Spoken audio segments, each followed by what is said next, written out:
Welcome to Black Unquiet Minds, the podcast that amplifies the voices of individuals from diverse backgrounds as they bravely share their stories, struggles, and hopes for a better future.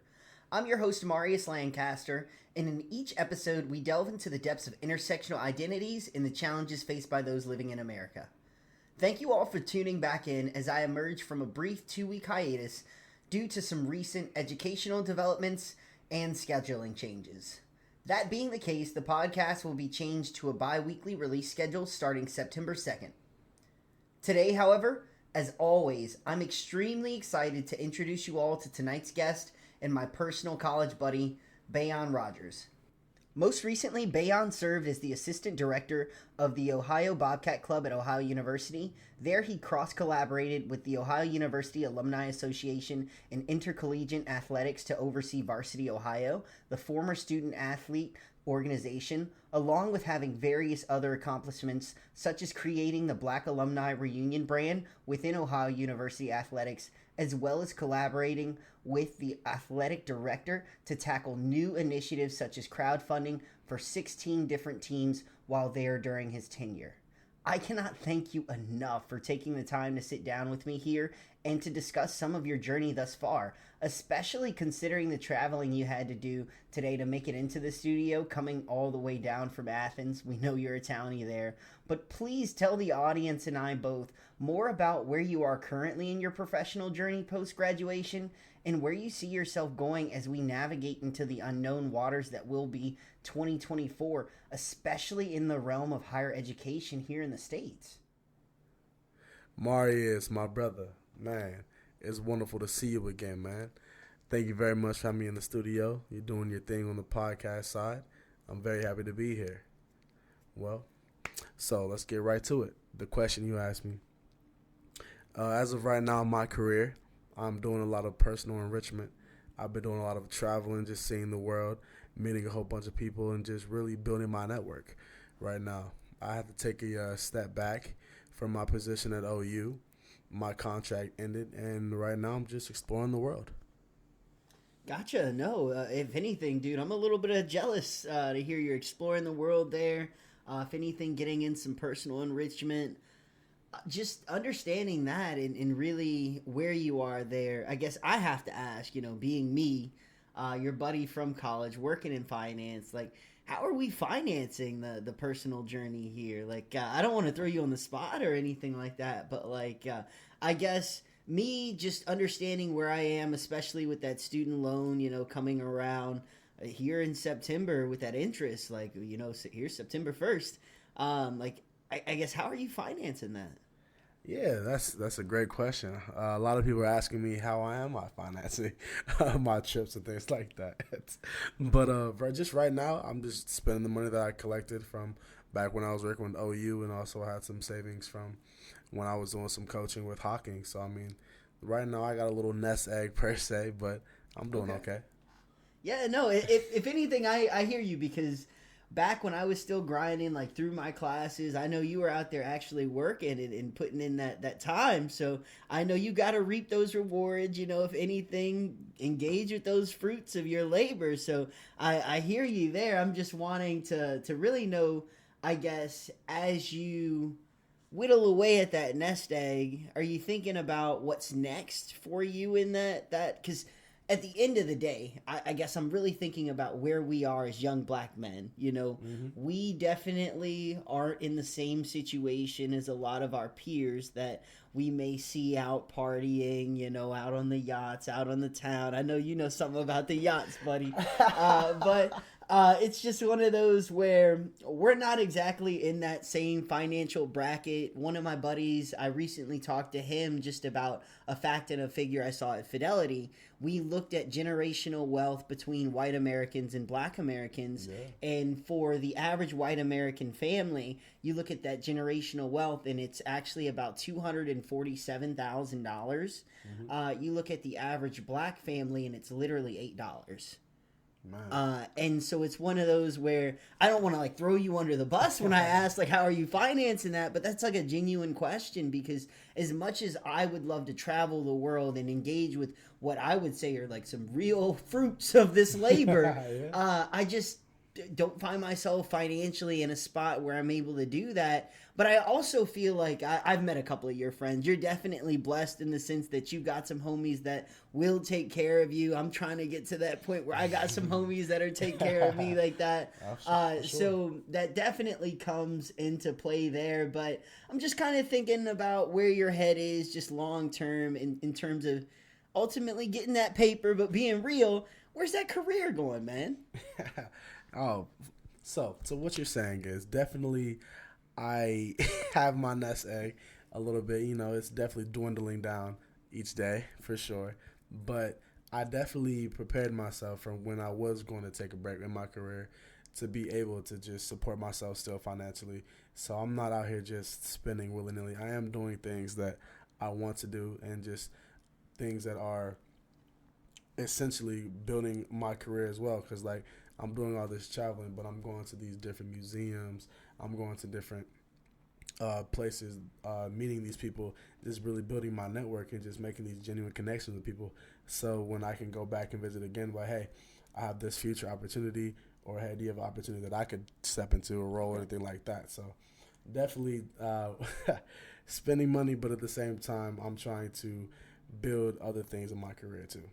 See, I work at Fidelity Investments, so what I hear is you're making an investment in yourself, and I love that because at the end of the day, like, yeah, you're out, you're traveling, but what I'm really hearing is you're networking. You're really like getting those boots on the ground, like actually talking to folks, like if anything, like let me slide you that business card. Hey, this is my resume. Yes. Like let them know. Yes. So I hear you on that, and if anything, when you tell me that, I'm definitely glad our listeners are going to get that takeaway from it. My buddy's out here. He's throwing those resumes while he's also, having a good time. So I definitely hear you on that.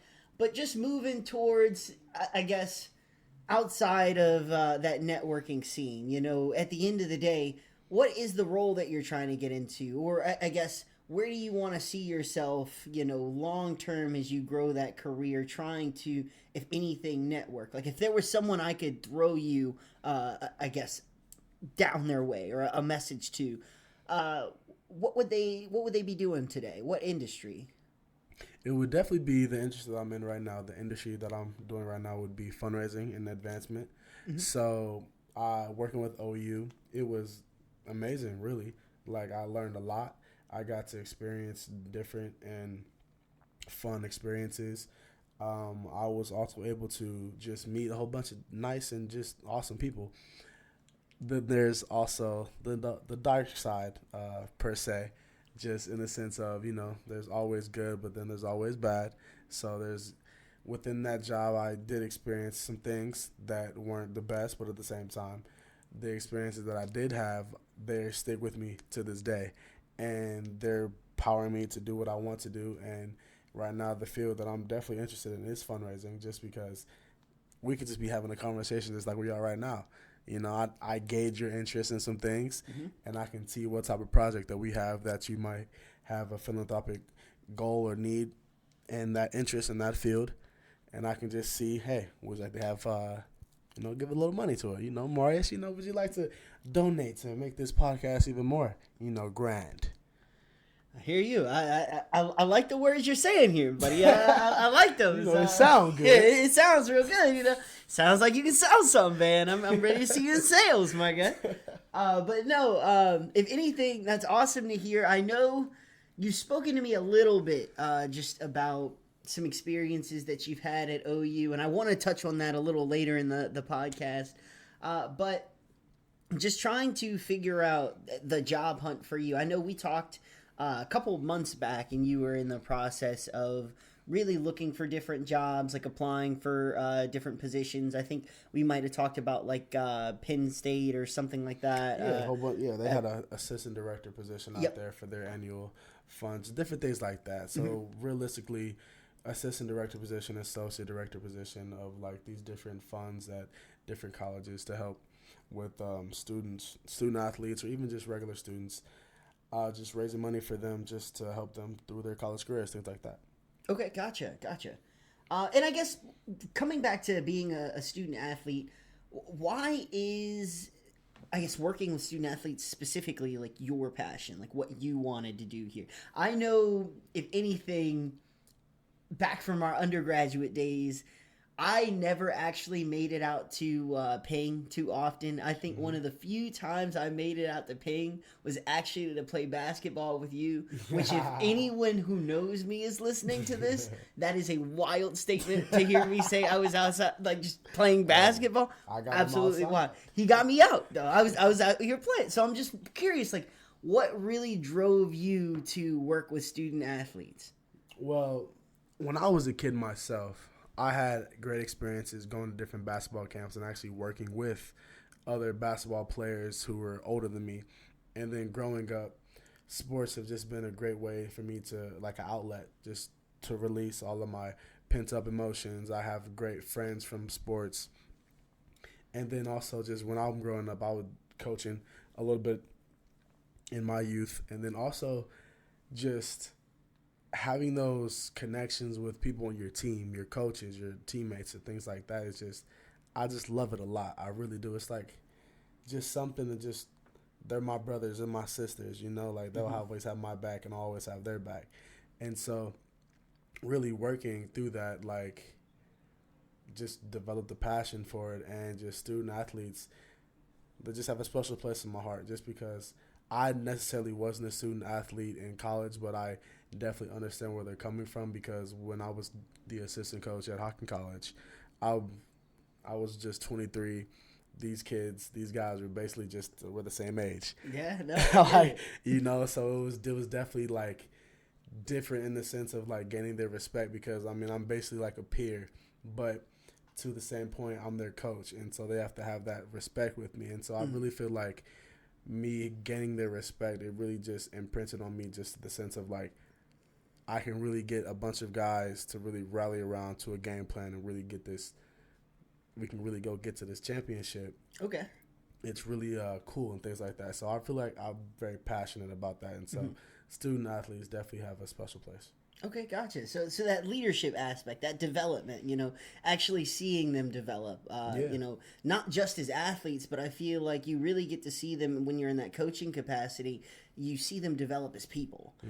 When I think of my favorite coach, this might be a little funny, but like my favorite coach is my dad. Yeah. My dad coached me for all of my Pee-wee football. I think I started when I was in literally like the first grade. Yeah. And he coached me up until like my fifth, sixth grade. That was to the point where he had to actually pivot to being like the coach photographer, because he couldn't follow me on every single team as the coach. But he definitely was always there on the sidelines. He found some reason to be there, even if he had to just work the chain game.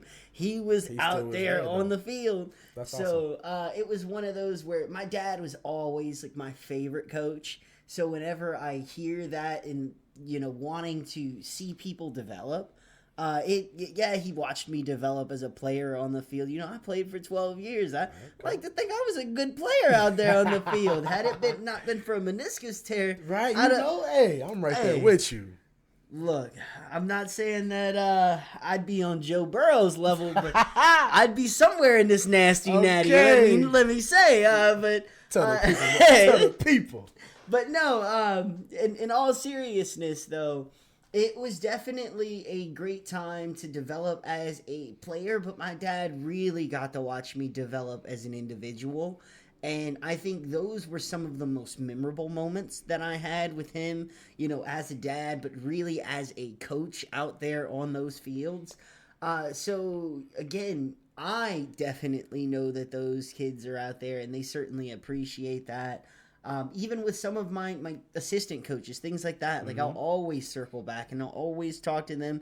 When I go back to Cincinnati Country Day, Greg Ross, like our assistant coach, he was always one of the guys that, like, I'm going in to stop to talk to like some of my old buddies, some of the old teachers, you like, trust and believe I'm gonna stop and see Coach Ross, like. So it's just one of those where I get it. I definitely understand like how that drives that passion, but I guess trying to figure out what really, I guess, made you Without getting too in depth, because I know I want to save like a little bit of this next question, but what I guess made you lose touch with the individuals you were working with at Ohio University, or do you still talk to the different teams, the different folks there at the university?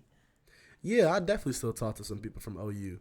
So right now, I still talk to my graduate students from last year. They're doing bigger and better things. I'm still talking to one of my supervisors from last year. He's actually my reference for the jobs that I'm applying for now. And yeah, a whole bunch of people from different departments, things like that. But then there are a couple people that I try to stay away from. At this point, just there's nothing else that needs to be said. But yeah, I still talk to a whole bunch of people. Okay, gotcha. Well, if anything, Bayon, thank you for sharing some of your experience. I'm sure we have plenty in the audience that can resonate with your story thus far. However, as a former employee of Ohio University, I certainly had good and bad moments with the university and Definitely. the faculty and the staff.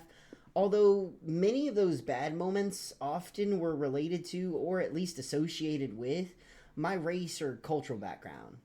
I can think of a rather specific circumstance that occurred during my undergraduate journey that certainly tested my faith in the university. Yeah. After being let go from a position after speaking out about a racist officer at the university, knowing that you want to stay in college athletics, how do you plan to address any issues you might face that might stem from your race? Or have you already had to deal with something similar? And if so, how did you deal with that? That's a fabulous question, and I'm very sorry that happened to you, man. I remember us talking about that, so I just wanted to say it again, though. But I definitely experienced this in my role, and it is funny, like in the sense of it's always about race. Like, unfortunately, that's really a lot of what people still black and white. Like, there are definitely still differences, and so in my instance, I was going on a visit with my supervisor, one of my supervisors, and we were visiting our first black donor, which we visited some donors before this, and everything was great. Great conversation, great food. We got a couple asked, for some different grants that we were having going on and things like that. But we literally go on our first visit with the black man, and everything was going well. We sat down, had dinner, talking with him, got to introduce myself, do my little spiel, and everything's going well. But then after the fact, I guess my supervisor, he had black on his mind. I don't know, man. Just he was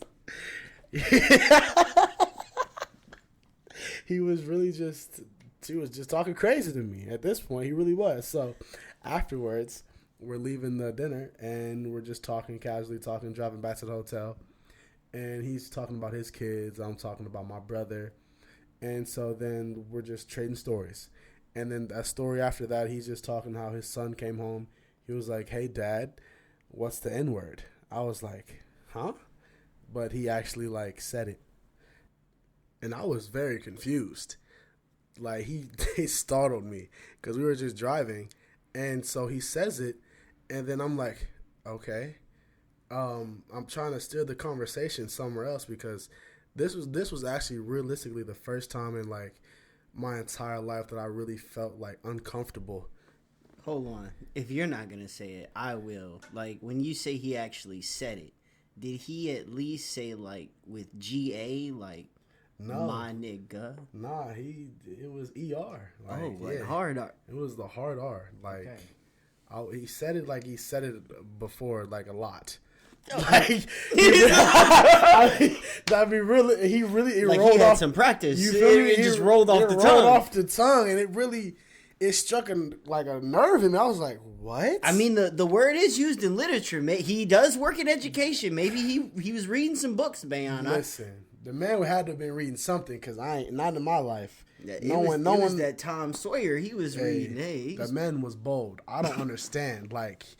I've been working with him, so up to this point, I've probably been working with him for 4 or 5 months. So it's yes, we know each other, and we've gotten to get to know each other better, and like we're understanding each other more.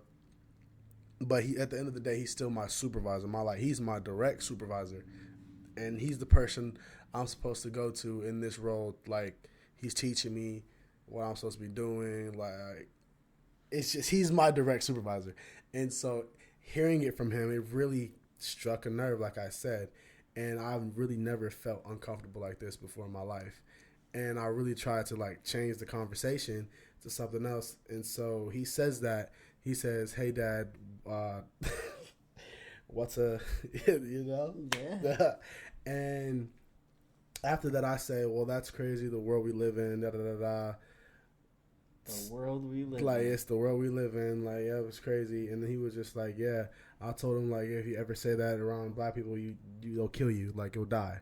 And I was just like, yeah, that's what I'm. Yeah, What? man, that's what he said back to his kid. What? I was just like, yeah, it's crazy. You definitely shouldn't say it. Like, What? you definitely should not. So Wow, this is I know I try and keep it professional on the podcast sometimes, but that's wild. definitely. How do you? It was just a situation that I've never been in, and definitely one I learned. I really learned from that instance. Like, in the professional world that we live in, just there are people out here that just will take advantage of the position that they're in, and in the sense of someone with authority having that over you, just being able to say or do anything, and then you not be able to do anything back, you know? And after that experience, like, we still had, mind you, he says this at like 2 p.m. We still have so much other things to do, and like, he really just threw the whole vibe off. We had a game to go to, we had 3-4 other donors to meet, and just like, I really didn't want to do anything after that, but still had to do my job. Yeah, no, and I think that really speaks to the fact that, on a serious note, that individuals of color like ourselves, we have to navigate the workspace usually very differently than other oh, people. most definitely very different. But it's just usually in a way where I feel like we have to repress a piece of ourselves, because in a real, I guess, in a true equal setting, you would be able to do something about that. Like, for sure. of someone saying that, like, but clearly, at least from our conversations going forward, I don't believe anything was actually done about that situation there's more to the story. To have that individual learn from that. Yeah, so after this, because we still had 2 more days with our trip, so I just wanted to just get through it just so we can keep it professional. And so on the way back, I confronted him about it because it was just weighing so heavy on my heart. And I had to just let him know how I felt, because in the moment, I really felt uncomfortable, but I wanted to scream at him, but he was driving, so I couldn't do nothing crazy like that. But like, I really did just want to be like, what did you just say to me? Like, who gave you the authority, the power to say that, like, to me? And so, yeah, just in that moment, it really just shook me to my core. I hate how much that word has an effect over me, just because, I mean, it's a very powerful word. Like, it stems from a dark place in our history, and it just sucks that even to this day, it's still just having this effect. But after that, I really confronted him about that. When we got back, I told him how I felt, and he really didn't even, I guess he said sorry, but it was just in such a pompous, like, I'm better than you type of way, and just saying, like, basically saying, thank you for letting me know, I'll do better next time. And I'm just, oh man, just left a bad taste in my mouth. And so realistically, after that, our relationship completely changed. And I went to his boss, told her, hey, this is what happened on our trip, first time meeting a black donor. supervisor very real comfortable with me, and so she was saying, she said, "I'm sorry that happened to you," but like, she really didn't even do anything either. And so I go to HR, and my HR lady is like, "Hey, I really can't do anything for you. You have to go somewhere else. Go to the diversity and inclusion." And I'm like, that doesn't make sense. I'm trying to tell you what happened to me, and you're telling me you can't do anything. And so I go to the diversity and inclusion, and I have a meeting with the on-boss person that's there to help in situations like this for multicultural employees, students, things like that they have at OU, which I will say that is I like that they have that at OU. Mm-hmm. It is really convenient for people who look like us. Absolutely. And so even doing that, though, I still had to go through HR. And so just my whole situation, I go to his boss, and after I go to his boss, she basically makes him write a professional email, and he sends me this email saying, "Hey, Ben, I'm sorry that I said this. This is a very teachable moment for me. Like, I won't just, it was just bullshit. Like, it really just was bullshit." And really, I just felt no support from OU, and I'm literally trying to express how I'm feeling to my HR lady and to my HR liaison, and she's just like, "I can't do anything for you." And so the whole situation as a whole really just deteriorated, and my relationship with him I was still professional, but I wasn't joking with him, anything like that. He tried to make jokes. Is there anything else you have to do? Like, because if not, I'm going to go back and do my work, because I'm just not trying to be laughing, joking around with you anymore. So, yeah, man. Definitely sucks. And there's definitely something my eyes are wide open now in the sense of people in the workplace. Yeah. You know? No, I'm very sorry to hear that happen. If anything, I mean, I know we've talked about it before a little bit, but I didn't know how, I guess, extreme it really got and how many hands were really in that situation, because having to go through that and explain what happened over and over again, like you said, you were rerouted from, diversity, equity, and inclusion to having to deal with HR, to having to go to like his boss, going through different supervisors. Like, every time you do that, essentially you're just engaging again with that gaping wound, one that we know historically has been around for just generations, to the point where this man should have known, regardless of how comfortable he was with you, that there's a time and a place to have that kind of a conversation. And after, meeting with a black donor, especially, like, knowing that you have the rest of the shift that you have to work, like, it's not even like, oh, we'll just leave this in a passing by, like, this is the end of the day. Like, if you're at least going to do something of that nature, you would think that you might try to be tactful about it. Right. And it just shows that individual's lack of decorum. And that, to me, really just frustrates me when you talk about how the way that he described himself, or the way that you described him talking to you. Yeah, man. It was like he was talking down to me. Right, that talking down to you, but it's like, you can't even be tactful enough to ask a question. Like, it just doesn't make any sense. And I feel like that's why young African Americans in the workforce today were held to a standard that is just unrealistic, because we have to engage with these people in the workplace and essentially have our buttons pushed. And I don't think that's fair for anyone, especially when the only form of recourse is, like you said, having to deal with all of these different channels that are ultimately supposed to address the issue. Yeah. But at the end of the day, usually just makes the person who had a problem in the beginning often exacerbate it and make it worse. Mm-hmm. And I definitely will say it never got better. Like, my relationship with it, like, I definitely still got my things done. I hit my quotas and things like that, but it wasn't with him. Like, he was my direct supervisor. He was the person I'm supposed to go to for guidance. And even before the situation happened, he wasn't like the best supervisor just because, I don't know, the man just never knew how to just instruct. I don't know. But but even after that, it just never got better. It was just worse, and our relationship just deteriorated.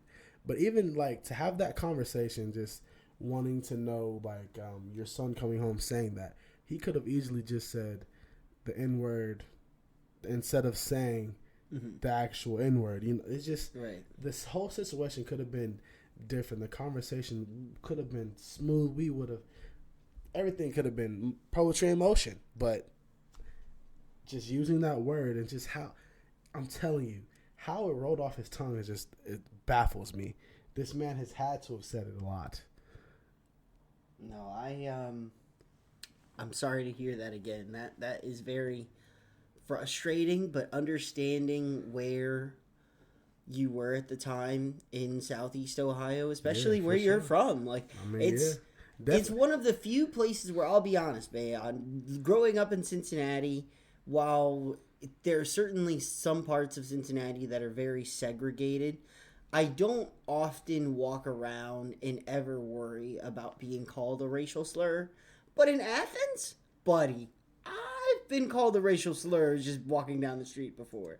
Now, granted, I won't say, like, often, like, Court Street, like, downtown, like, you gotta be a little bit off campus. But if you get a little further off campus where, you know, we lived for a bit, buddy, because, you know, we used to be neighbors.